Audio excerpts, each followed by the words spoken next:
Do you like toys? Big Bad Toy Store has toys. If you click the link in the description below and give them money, you too can have toys. Now watch my video.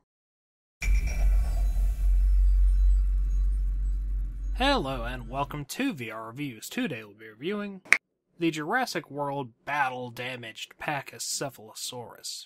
As you may have seen, I reviewed the Legacy Collection Pachycephalosaurus a little while ago. This is the one for the actual Jurassic World line. There are some slight differences, and I personally prefer the Legacy Collection one. But if you are a fan of Pachycephalosauruses, maybe you want to pick up both, or you can just make a choice between the two of them. Starting off with a quick size comparison, of course, here we have our Pachycephalosaurus. Here's our standard Marvel Legends 6-inch Cosmic Armor Iron Man and 3 3/4-inch Marvel Universe Wolverine. As I said with my last Pachycephalosaurus review, this Pachycephalosaurus mold is about 6-inch scale, according to the charts that I have seen. So he works pretty well for that, and if you want a giant Pachycephalosaurus, I guess he works for 3 3/4-inch scale. Moving on to our 360 spin, as you can see, the bulk of his body is green, and it has a sort of reddish-brown sort of accents.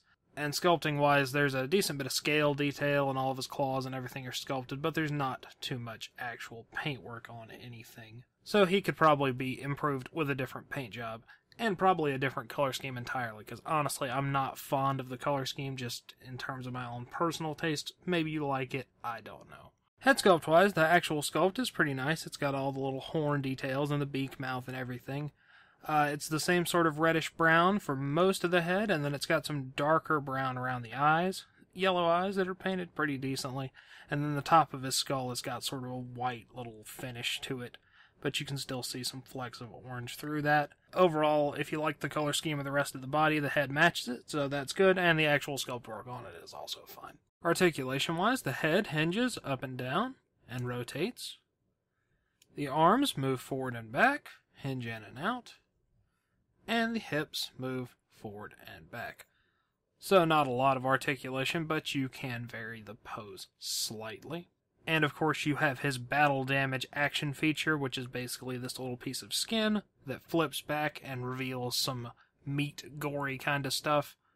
It's a lot better than the old school battle damage features, if you remember those, because you don't have to worry about losing this piece. Lastly, we have our packaging, and you get another one of those open air boxes that I hate, Jurassic World logo, picture of Chris Pratt, and blue, Pachycephalosaurus battle damage. And on the back you get a picture of the figure and a demonstration of its action feature, as well as the other figures that are available, a raptor, a triceratops, a big mouth thing that I don't know what's called, and another one of the Ramhead boys that I don't remember what it's called. I'm not specifically interested in these, but I'm just kind of getting whatever dinosaur catches my eye, so who knows what I'll end up getting.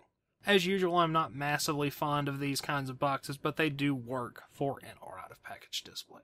So that wraps it up for our Pachycephalosaurus. So until next time, goodbye!